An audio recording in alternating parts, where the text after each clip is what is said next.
So good morning, everyone. Thank you all for joining our webinar today. We are excited to have you here with us today.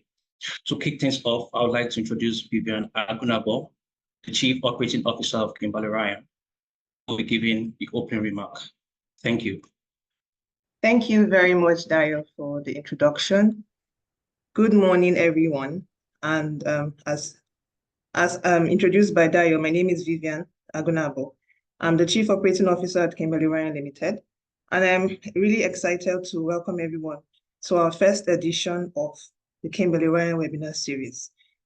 Now, this webinar series is a part of our Thought Leadership Hub, where we aim to impart continuous and collaborative learning through our various mediums. We have our articles, our webinars, and other forms of learning intervention. So today we're going to be diving into and discussing various strategies for employee optimization for performance in our various organizations. And this webinar is not just for HR professionals, it is for all people who manage people and manage teams. So I'll ask everyone to please sit back and enjoy this session. We're going to be having a very interactive and engaging session. And at the end of it, we're going to have feedback forms where we hope to get more insights and more feedback from you. So welcome everyone to this webinar series, and let's look forward to a very engaging session. Thank you. So I'll hand over back to Dayo. Dayo, please. Yeah, thank you so much, Vivian. So this is for our participants. Please make sure your microphones are muted. And please note that questions will be taken after the facilitation.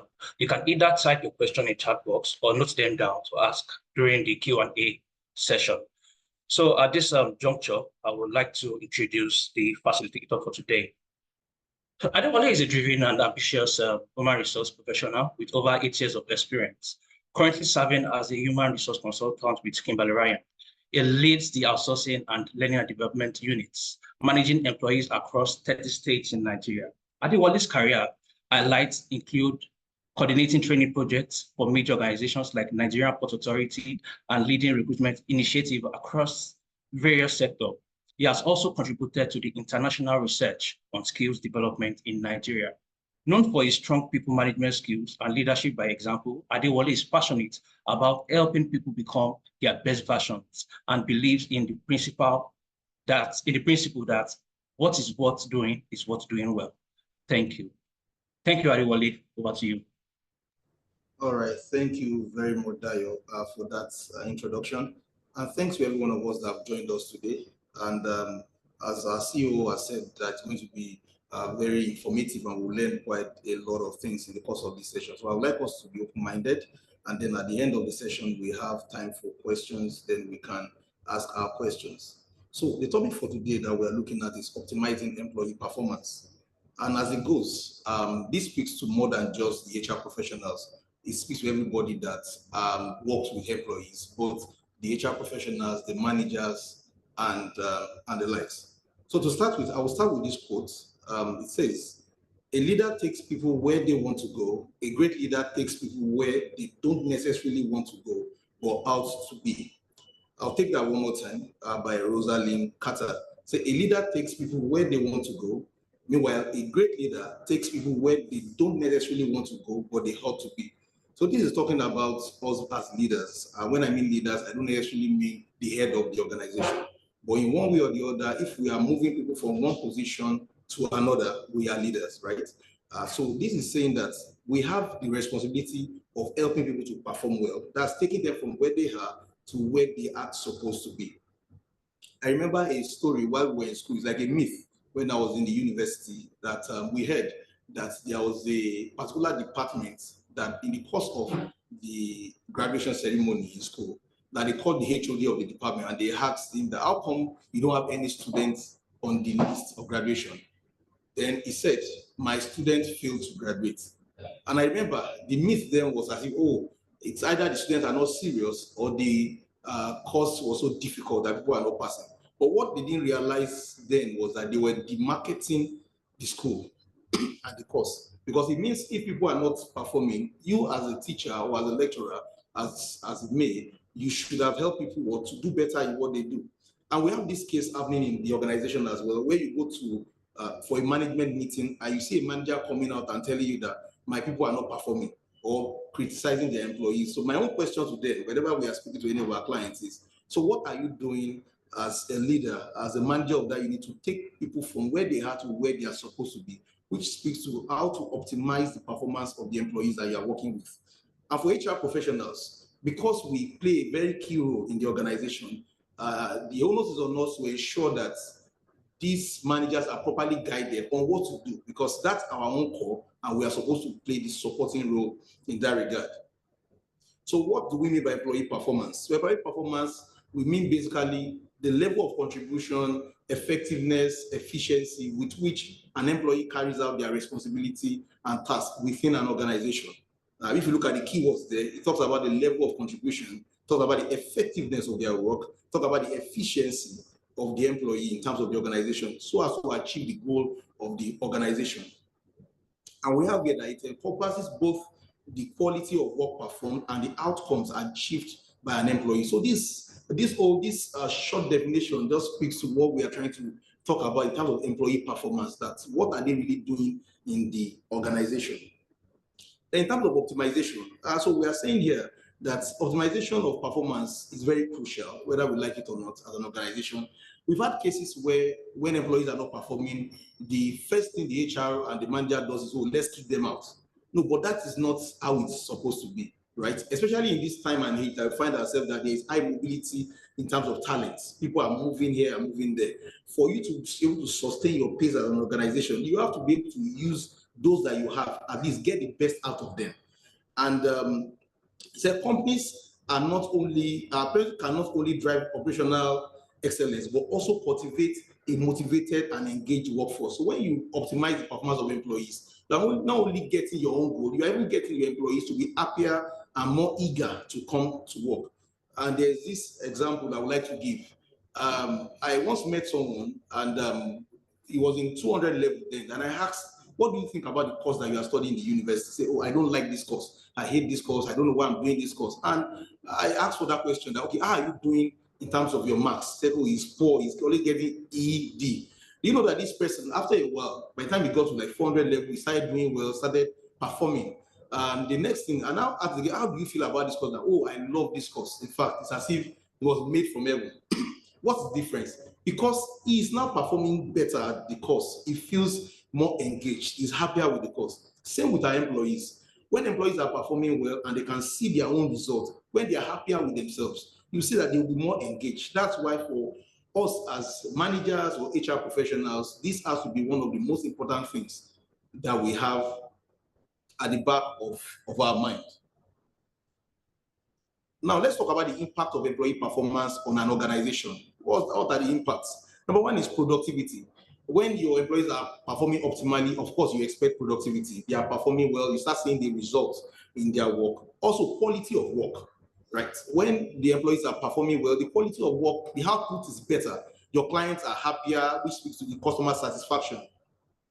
Also, when they are performing well, you have innovation coming up in your organization. People are coming up with new things. Excuse me, please. Coming up with new ideas and new stuff within the organization. Then the last I have here, of course, this list is not exhaustive. It's talking about company reputation. When the employees are performing well across all job grades, what you start seeing is that people start hearing about your organization outside. They start hearing that, oh, if you work with this team, if you work with this organization, man, you are going to get good value for your money. And that's what we want as an organization. And that's what we want even as a department within the organization. So as a manager, you have to take this very seriously. And that's why we are looking at it today. So quickly, we look at a short list of the factors that affect employees' performance within an organization. It's not exhaustive, just like the other list. Number one is setting of clear goals and expectations. One of the biggest challenges that we have in the workplace is that a lot of managers don't set clear goals. They make things so complex. They just tell you, oh, this is what I think you should do. But for us to get the best out of the employees in terms of their performance, we must be able to set clear goals and expectations. You don't wait till the point where you are doing appraisal before you start talking about your expectation. Personally, I've fallen into this trap before now. There was a time I had an employee working with me. I was a manager, and the employee, I was noticing some lapses in terms of the performance. But rather than me call the employee, have conversations, I left it to the point where I was doing appraisal. And you'll be shocked that by the time we had the appraisal and I was giving her my own feedback, that, oh, I don't think you did well. She said she doesn't agree with that. She's not agreeing with me because she believes that she's meeting the expectation. What was the gap? I did not clearly state my expectation. So it wasn't a palatable experience. Another one is training and development. Of course, this cannot be overemphasized. To get the best out of your employee, you have to train them. You don't bring people in at one level and expect them to work at a higher level without you taking them there. A lot of employees will learn on the job. But while they are learning on the job, it's also important that they are trained, that they go to formal training, whether by going back to school for their masters or by doing courses online or physical courses or thereabout. Another one is feedback and recognition. Feedbacks are very key. Someone said that feedback is a blessing because it makes you to see where you are and where you are supposed to be. And it shows you the reality of yourself. Feedback is like standing in front of a mirror. You see yourself as you are really. And the next one is manager-employee communication. This cannot be overemphasized, that we need to do better in terms of manager-employee communication. I've had cases where I've had to discuss with managers, and all that they needed to do is just to communicate more. They are complaining about the employee, and when you speak to the employee is complaining about the manager, and you are wondering, why can't two of you, why can't you just talk this thing out, and you'll be able to bring out results from there. On the next one is the work environment. You have to ensure that you don't have a toxic work environment. You have to be ensured that you have a work environment that is stable and that allows for growth, especially in the world of work today, where the kind of employees that we have now that are coming to the system today, they are disruptors, like someone said, that they are not the normal, the way you used to. So now we have to be realistic. There are certain things that you have to work on. Maybe this is how we used to do it. It doesn't work again. Because these are the employees that they will come today. If the environment is toxic, they will tell you that they are going no, they are not working again. And you ask them, but you don't have a job. They will tell you that, well, they will get a job at one point. That's what we have at the moment, right? Another one we can look at is also the management style or leadership style of the organization. It also helps in terms of performance of the employees. Then the opportunities for growth within the system. A lot of people, nobody likes to be stuck in one place. I am sure that we don't, even as managers, as HR professionals, we don't like it. So the employees that are working with us, they won't like the fact that if in your organization there is no progression, they can't see themselves growing, right? So it affects the performance, because when you don't have anything really that you are looking forward to, sometimes people lose motivation. But when you know that if I perform well in my appraisal this time around, in my appraisal next month, I'll get a promotion. There's a growth plan for me in the organization. You will see the performance improve in terms of the employees. Then, of course, resource availability to support the employee to achieve their goals. Then incentives and rewards. These are very, very, very key in terms of optimizing the performance of employees. But for the sake of this short webinar, we are going to look at two critically. We look at goal setting and giving feedbacks. We'll focus on those two just for the sake of this webinar. So the first one we'll be looking at is goal setting. I'm sure that we have all read so many articles, books, listened to seminars and webinars about goal setting. But the thing about goal setting is that it cannot be overemphasized. It is very, very critical. And let's look at the data that we have on the screen. The first one here, the two data, they are from Gartner. So the first was the Gartner research shows that when employees' goals are aligned to both organizational and the employee needs, employee performance increases by up to 22%. Amazing, 22%. What they are saying here is that if you properly set the goals for the employees working with you, right, and you ensure that while you are setting the goal, it aligns with the organizational goal, and it also aligns with their own needs at the moment in terms of maybe their career growth and the likes, their performance is up by 22%. And you can imagine, you can just put a face to it. Maybe the employees are in your team, and just imagine them performing 22% higher than they are now. And there is no way the result will not show in the goal or the end result of the organization. And why is it so important that we discuss, especially the goals to align with the organizational goals, right? Because if as an employee, I'm working, I'm putting in my efforts, and at the end of the day, the organization is talking about they are reviewing the organizational result for the year, and I can't see my input there. You see that I might not be so happy, but if I'm able to see my input, that my sleepless nights, it showed in the result of the organization, right? I'm happier. That's why you as a manager, and with the help of the HR, must ensure that the goals that we are setting for the employees, they align with the goal of the organization, so that they can see the results when the organization is doing maybe a year review, a mid-year review, or however you do it in your organization. Another report from Gartner says that 44% of employees said that they update their goals following significant changes in role expectation, such as sudden staff changes or when new projects are assigned. What this report is saying, that only 44% of employees say that the new goals are set for them when there is a change, which means that for majority of us, when we have to increase the responsibility of the employees or we have to change their roles, we don't sit down with them anymore. So they have to figure out for themselves that, okay, how do I go about this? And I think for us as managers, some of us, we agree that the roles that we are occupying now, nobody said the goals for us. We are just doing trial and error. And that's why sometimes at the beginning part, we struggle with performance. But so that we can get the best out of these employees, so that the management can be happy that when they are paying salary, they are happy paying salary because they are seeing the results. We must ensure that we sit down with the employee when there's a change in terms of their job responsibilities or in terms of their job roles or whatever they are doing in the organization. You sit down with them to set new goals that meet where they are at the moment. Importance of clear goals. I'll just run through this. It gives guidance. You know where you are going. It improves concentration because you are focused, right? It increases accountability because now we have a metric to measure you on. We have what we are measuring you with, right? It also facilitates progress and progressive evaluation measurement. It helps to measure the evaluation of, it helps to evaluate the employees, right? So these are very important. These are not exhaustive, just like the other list as well. Then best practices for goal setting. I'll just read a few. Number one, goal setting, like I mentioned earlier, it must align with the values and vision of the organization or the unit. You must involve the stakeholders, including the employee himself. It's not proper that we set goals for employees that they don't have input. We just drop it on their table. That's why you have cases where people can't perform because they don't have a buy-in into the goal that is set for them. Then clear communication. Clear communication cannot be overemphasized. You have to communicate. Gone are the days where managers can just send a mail and take their eyes off. Now the world of work today, to get best from the employees, best performances from them, you must ensure that you communicate. After sending the mail, you must explain yourself. It must be explicit. You must have meetings with these employees, both formal, both informal meetings, to drive home the point in terms of goals that you are setting. Then cascading goals. It's good to have the broad goals, the broader goals, right? But we must break it down to the little chunks that people can work with.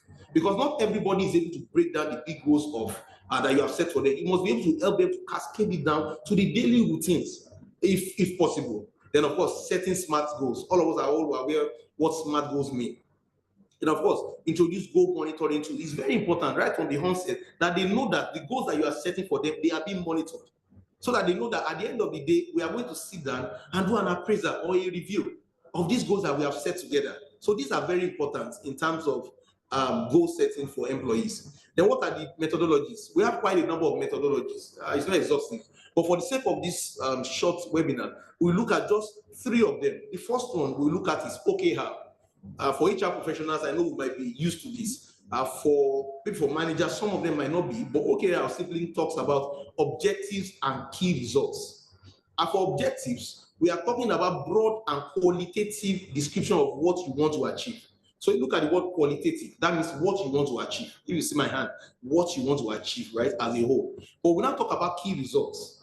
On the other hand, key results talk about the quantity of what you want to achieve. That means you are able to quantify them, you're able to list the key result that we expect. You sit down with your report and direct report, and you say, okay, see, this week, this is what we want to achieve. This is the exact thing I will be measuring you on. And let me say here that this is not limited to only sales, because I know that this is common for sales, but it's supposed to be for every one of us, whether you are working in administrative, in operations, in marketing, whichever unit you are working, whichever part of the business you are working in, there should be what?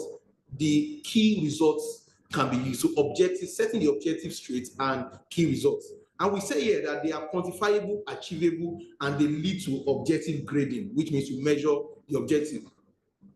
Another one we look at, that of method of goal setting, is Locke and Lathan 5 principles. This is one very important theory when it comes to goal setting. It's very practical. And the principles, there are 5 of them, 5 principles that I'll be looking at. Number 1 is clarity. So are the goals clear? Very important, right? Then challenge. Are the goals challenging enough? Because the truth is that we need challenging goals. When you set goals for employees and they are not challenging enough, you see that a lot of times they lack motivation. People come to work, they don't want to come again tomorrow. And you are wondering, hey, but I'm not giving you workload now. Why is it complaining? That's the point. Because as humans, we all need to be challenged. It's very important. And I remember a story that I read some time ago about when they were bringing some fish, a brand of fish, a pack of fish from Russia, and they were taking them to the Western countries. While they were bringing them, they realized that whenever they are bringing them, because of the change in weather, because in Russia it's very cold, freezing cold, when they are bringing them to other Western countries, before they get there, these fishes, they will die on the road. Why? Because of lack of movement, because they've been in frozen environment. Now they die. So what they did for them, they now said they put scorpion in the tank where they put the fish. Why? The essence of the scorpion is that the scorpion will keep pursuing the fishes. They will keep running after them. So while they are running after them, the fishes are active while they are there. So that keeps them going. And that's why challenging goals are very important. You don't set goals too low for your employees. The next one is commitment. They have to have a buy-in into what you are trying to achieve. The next one is feedback. Like we mentioned earlier, feedback. Very critical. Then last one we'll talk about here in terms of the Locke and Lathan principle is the task complexity. That the task, you must be able to measure the complexity of the task. What is needed to achieve a particular task might not necessarily be the same level of resources or number of resources that you need to achieve the other task. So you have to, while you are setting the goals, you can break it down to complexity. That this is very complex, a little complex, not so complex, and the likes. Then the last one we'll be looking at here is the goal pyramid methodology. This talk about cascading the goals. So if you look at the diagram on the screen, the first one there talks about the primary goal, what you want to achieve. Then after that, we have the long-term goals, that in the next 5 years, we want this. Then the short-term goals, then the daily habits, right? So we could see something from here that we are talking it from the top. It talks about the bigger, broader goal, then we cascade that. So that's what's the goal pyramid methodology. So when you are setting the goals for the employee, you can apply this principle as well, this methodology, by bringing the bigger goal, that this is what we want to achieve. Then after we want to achieve this, then this is the ones that we want to achieve this. Then this is the one that we want to achieve this. Then these are the things that you must be achieving daily. This is especially good when you are working with people that are just starting their career. Very critical, especially for the new intakes, people that just resume the organization. When they see how to learn the ropes, it's very important that you're able to break down the goals for them so that they can know what they are doing and be able to focus on the bigger goals. Then that's that. Then now we look at the types of performance reviews, because I want us to really look at performance review in terms of feedbacks from the managers or from the leads. So number one we have here is manager-led performance reviews. I'm sure that we are all used to this, where your manager will sit down with you, discuss your performance with you, and then make his input, ask you questions. Then we have the other one, we have the peer-based performance review, where you are reviewed by your colleagues. That's people at your level, right? They ask you questions, they give their feedbacks concerning you. Then we have the self-performance reviews, where you review yourself. You sit down with the goals and say, okay, this is how I've done here, this is how I'm doing here, this is how I should be doing here. Then we have the 360 performance review. 360 is something that is so common now, and it's something that a lot of organizations are adopting. But I would like to put a disclaimer. First of all, let me explain what 360-degree performance review means for those that might not understand it. It means that you are being reviewed across boards. Just we have 360. If you see my hand, like a circle, right? You are being reviewed from the top by your manager.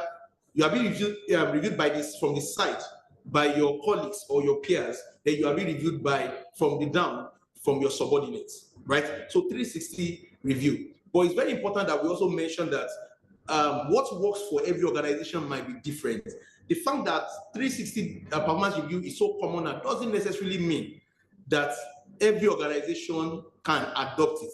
You have to check your values, the value of your organization. You have to check the industry that you are in. You have to check where you are in the organization.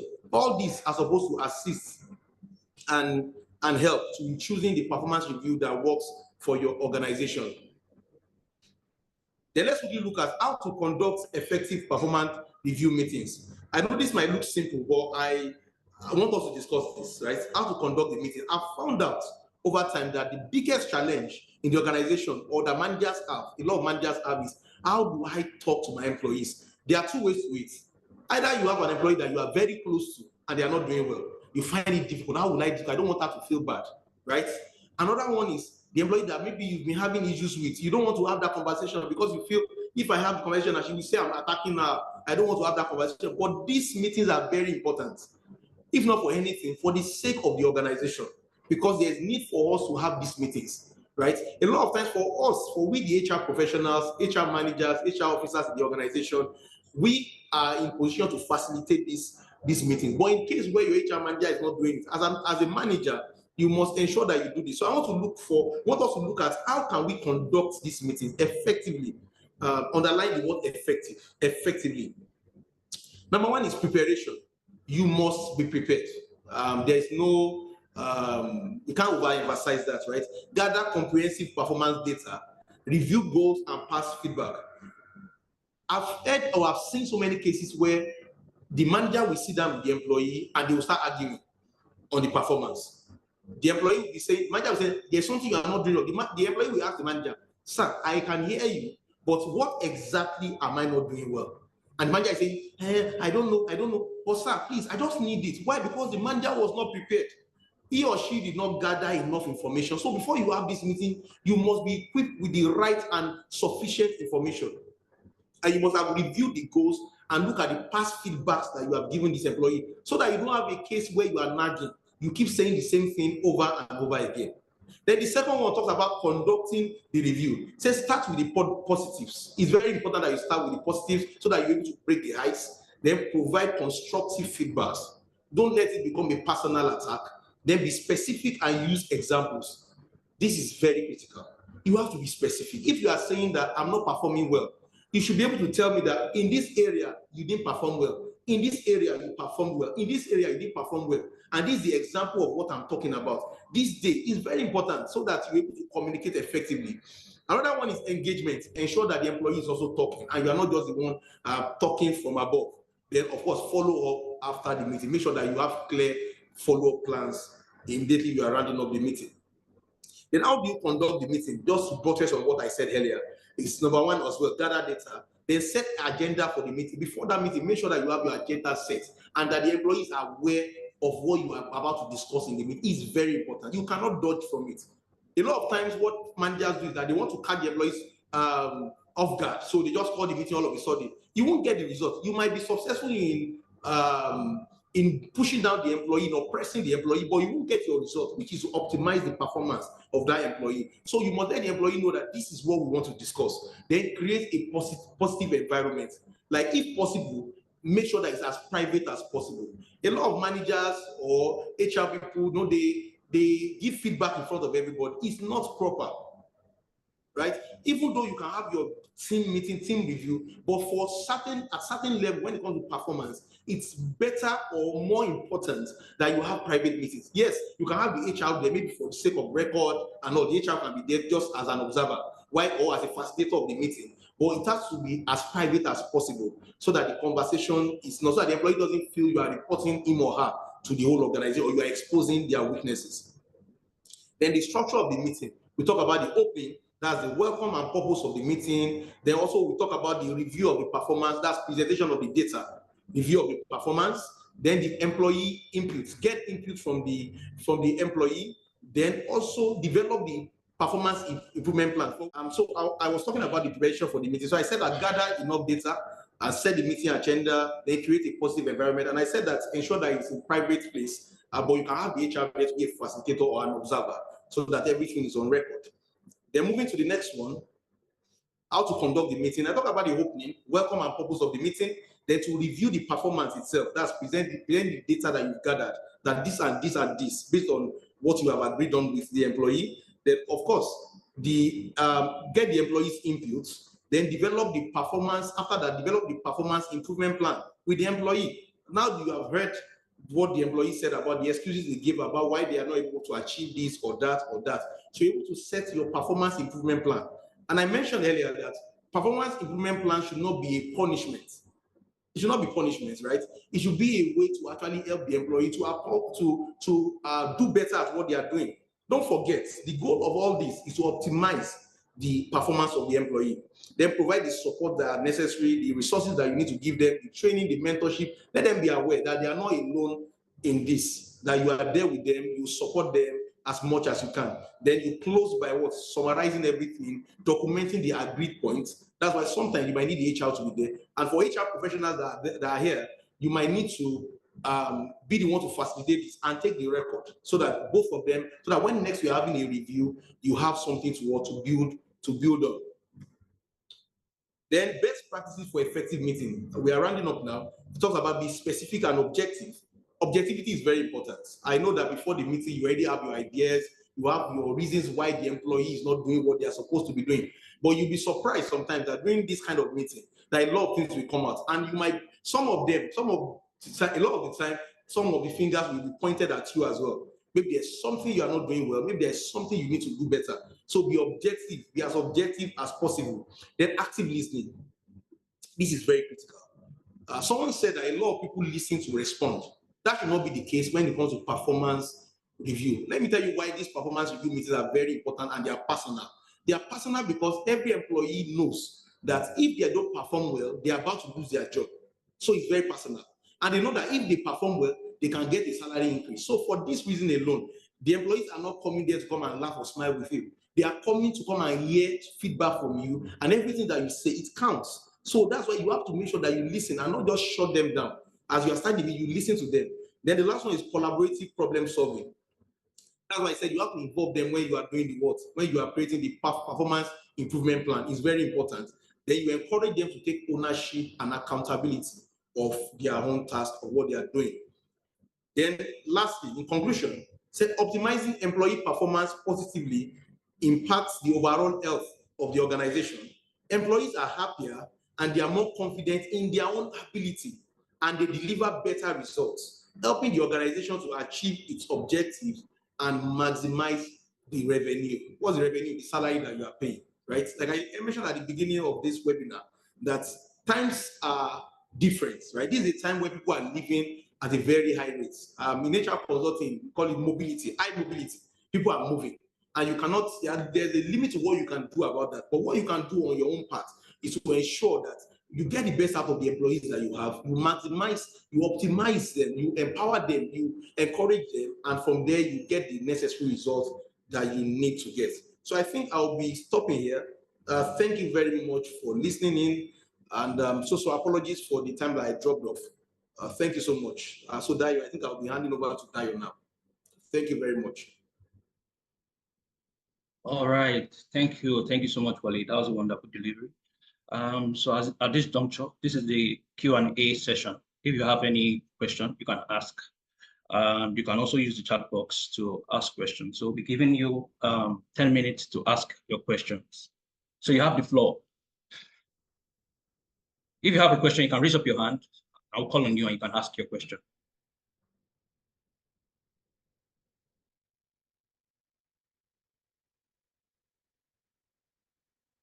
Oh, Abigail, you have a question. Thank you. You have the floor, Abigail, here. Okay, I'm sorry I can't come on video at the moment. Thank you so much for that enlightening session. So my question is just to clarify between OKR, that's the objectives and key results, and the usual performance appraisal. Is there any difference per se, or are they just the same thing, answering different names? That's my question. Just to All right. clarify. Thank Thank you. you very much, Abigail. So in terms of the OKR, it's talking about what the performance appraisal might contain. So performance appraisal is quite broad, right? So you have different methodologies that you may use, different methodologies, right? Some use MBO, that's management by objective, right? Why some use OKR, which is key results and objectives. So it depends on the one that your organization uses. So that's when you talk about performance appraisal, it's quite broad. But inside it, you now have the different methodologies that different organizations use. And the OKR, for example, now when you are setting your KPIs at the beginning, you already set okay, what are the objectives? What are you trying to achieve? Then for each of the different areas, what are the key results that I want to see in these areas? So this also differs depending on the industry that you find yourself, or depending on the job. So there's no one size fits all for everybody. So there are some job roles, for example, now that the OKR might be difficult to implement because of their work, because their work is difficult to quantify, right? Because their work is more qualitative than quantitative, right? But the OKR speaks better for those that their work is quantitative, which means they can be measured. You can say this is exactly what you should be doing. Have you done it? Yes. Have you done it? No. Have you not done it? Yes. Have you not done it? No. So it's just a kind of method that you can apply or implement when you are doing your the appraisal for the employees. But it has to start from even when you are setting your KPIs. I don't know if that answers your question, Yes, Abigail. yes, like perfectly. Thank you so much. Thank you so much, Abigail. Thank you, Abigail. Any other question? Can raise your hand if you have any other question to ask. Any other question? Okay. Chikwebuka, yes. Can ask a question. Chikwebuka, unmute and ask your question. All right, can you hear me? Yes, we can hear you. Good morning, everyone. Thank you, sir, for this amazing session. I appreciate it. So my question is, it's really easy to have a feedback session with the particular employee, but I think the challenging thing is following up on the progress. So sometimes we lay much emphasis on, okay, we need to have this meeting, we need to have this conversation, Mr. A, ensure you get better going forward, and then that's it. So I want to just get more insight into how you do your follow-up, just to ensure that that particular employee does not derail from the goal, and they eventually get better over time. All right, thank you very much, Chikwebu.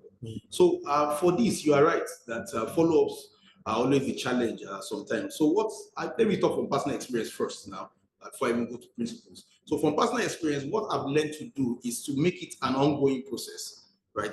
I'm talking from my standpoint as a manager now, not as the HR officer of the organization. I don't know if you get the difference, but I don't know if you're an HR person or you are talking as a manager, but talking from the point of view of a manager now, right? What I've learned to do is to make sure that the review is an ongoing process. So after the formal one that we sit down, we set the goals, we agree on this performance improvement plan, even before we have the next, what do you call it now, the next official meeting, there have been so many conversations in between, right? That's what I do personally, right? As a manager, I sit down with my team members. I've ensured that I build one-on-one relationship with everybody, so that it's not just when I'm addressing the whole team. So I sit down with you, I discuss the performance. If I see something, I don't wait till the performance review meeting before I bring it up. I don't wait till after 3 months. If I already see something that we agreed on this, you are not doing this, right there, I can call you and sit down and see, this was what we corrected. Why are you still doing this? Because one of the challenges we have is that we leave people and we think or we expect people to know what to do, right? We expect change to happen immediately. Change takes time. Someone has been doing something in a certain way, you want them to start doing it in this way. So you have to expect that there will be time where they might falter. There might be time where they might make mistakes. So that's why we are there to guide them even before the next review. Because like I said, the review meeting is not supposed to be like a death sentence. It's also where we discuss how can you improve on. So if we shift a little from that mindset of, okay, this review is supposed to come and catch thief or catch you where you are, it helps a lot. Realize that the review I want to have with you is that I want to check you and say, man, we started like this. After the last review, now we are here. But that can only happen when there is an ongoing conversation, when we are having conversations, ongoing conversations. So from the point of view of an HR officer or HR manager in an organization, what we can do is that from our own hand, we can serve as a nudge for the manager. But truthfully, a manager has his own deliverables, right? For his unit, for example, a salesman is thinking about how we bring money to the organization.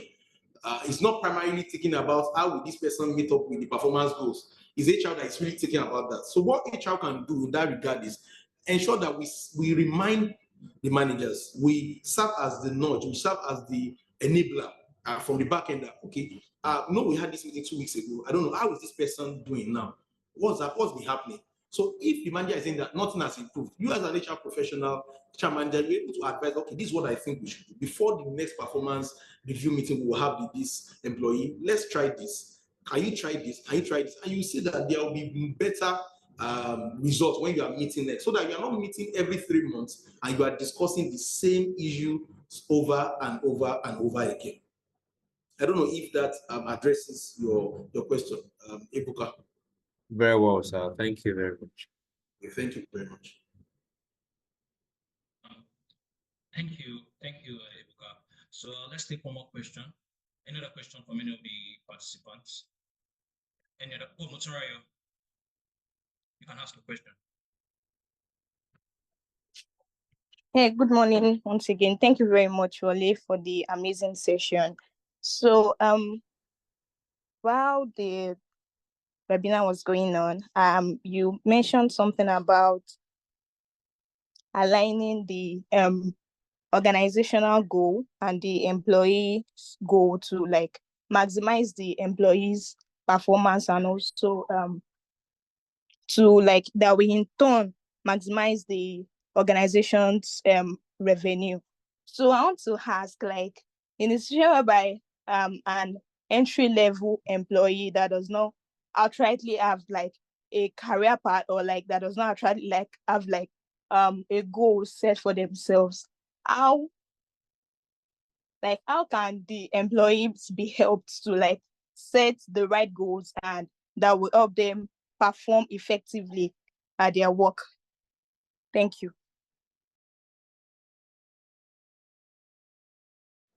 All right, thank you very much, Mutunrayo. Right, so I think the first thing is to even first identify and accept the reality that when most people are starting their careers, they actually need that guidance. It's very important.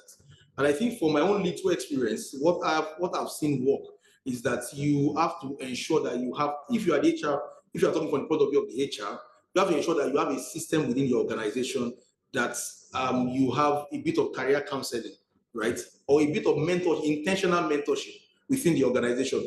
I think what we lack in most organizations is intentional mentorship. You have a case where you have a manager that is a high flyer, then you have a subordinate that is a high flyer, then a colleague of the subordinate that is dropping the ball, right? That doesn't even know his left or left from the right, right? So it's important that you have that, create that system of intentional mentorship within the organization where there's a bit of collaboration, and then as the HR professional, it's also part of your own duty to talk to as many employees as possible, especially those that are just starting their career. Because at that point, most of the time, especially in a country like Nigeria, where people apply for a job because they don't want to stay at home, not necessarily because that's where they want to work, right? So you have to ensure that you create that system within your organization where people are being mentored and you have that conversation with them. I've had conversations with people, right, from point of view of an HR professional now, where I was able to tell them that, no, what you are doing now, right, this is your career path now. What is the next step? And you realize that a lot of times, people don't even know what they are doing next, right? They don't know the next steps. They are just there. And by the time we started discussing and talking, and I told them that if you are going in this path, do you know that if you continue like this is where you will head? Say, oh, really? I said, yes, because according to your career progression of the line that you have chosen, this is what will happen, right? But if you want it this way, this is how you should do it. Let me give you a classic example. It's for an human resource professional, for example, now. A lot of people don't know that we have a bit of two parts We have the part of the consulting, and we have the part of what we call in-house. We call it, as consultant, we call it in-house, right? A lot of people just jump into everything. They don't realize that you have to know the part that you want to do. Then, as an HR professional, for example, you have to also know which industry do you want to major in. You see people jumping from FMCG today, tomorrow they are in tech, tomorrow they are here. And after 15 years of their career, you put their CV together, you can't make anything of it because they've not really learned, they've not really grown in any aspect. So this is very important to be able to create that system within the organization where you have a bit of mentorship and you have the senior guys, or you sometimes from time to time you can bring in professionals to come and talk to the employees within the organization. And this, at the end of the day, we end up helping the organization. So Mutun, I don't know if I've attended to if I was able to address the question. Yes, thank you. All right, thank you very much. All right. Thank you, Mutun, for that question. So thank you all for joining the webinar today. But before we conclude, we'd like to extend our gratitude to everyone who has joined this webinar. So you can please check your chat box. We sent a link, a feedback form for you to fill. Your feedback is very important to us. So for some of you that have little or no idea about what we do, Kimberly offers a comprehensive solution in outsourcing, learning and development, recruitment, and advisory. So if you're interested in exploring in any way, you can just do not hesitate to reach out to us. Just call our number. For those of us that want to know more about us, you can check us up on LinkedIn, on Instagram, on X, and you can also check our website. So our website, we have newsletters that you can always read, like every monthly newsletters. So always make sure you do that. So please confirm that the link has been dropped to. Please confirm you can. Someone asked a question in the chat box. I think I saw a question earlier. Maybe you need to go through the chat box. I think someone dropped a question. No, it's not a question. It's a feedback. All right, okay. So thank you. So the feedback form has been dropped. So please kindly fill it. Thank you, Bonali. Thank you, Henry. Thank you, Enyoma. I can see your feedback. I can see your chats. Thank you.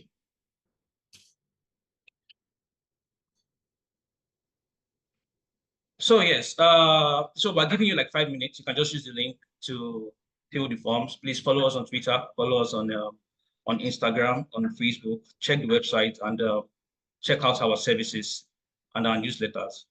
So so sorry. Someone yes. asked that what kind of trainings can be done for a newbie in HR, and I think I saw an earlier question as well about trainings. So maybe what I would say to that is that because you're already in our database, we, of course, Kimberly, this is what we do. We have trainings, HR trainings as well. So definitely you'll be the first to hear when we have trainings or webinars like this. And every month we'll be having webinars like this as an organization. So it will be a good way to also learn different aspects of HR. But definitely we have trainings. So you would get more information along the line about the trainings that we have. And please, let's remember to fill the Google form as well. All right, Dai, over to you. All right, so thank you, everyone. The session has officially come to an end now. However, if you have any lingering question, we are more than happy to stay back for like 10 minutes to address them. So thank you once again. It is wonderful having every one of you. We're grateful to have you. Hopefully we'll see you again next month for the next webinar. Thank you. So please, if you have any question, you can still wait and ask. We're not going anywhere. Still be here. Adewale will be here to take your question. So thank you everyone for joining us. It's been a privilege having you.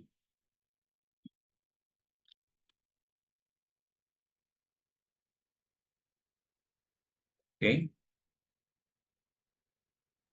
So the form needs permission to be accessed. The feedback form. Okay, that will be sorted. Permission. Sorry about that. That will be sorted.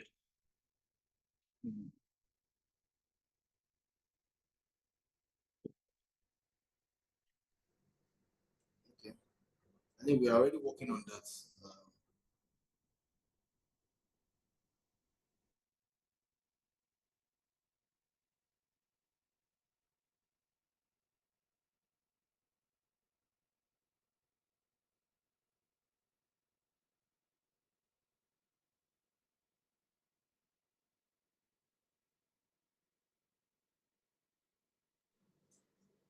I think they can try again now. Okay, you can try again now.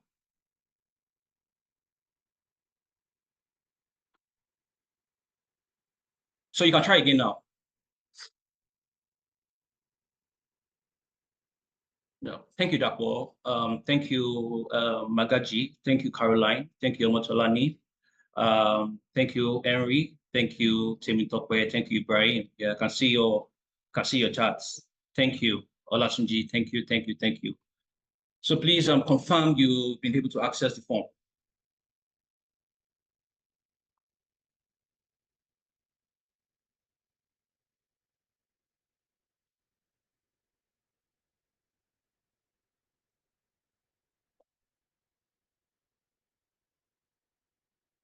Oh, the form is good now. All right. So please, we need your feedback. It's very important to us.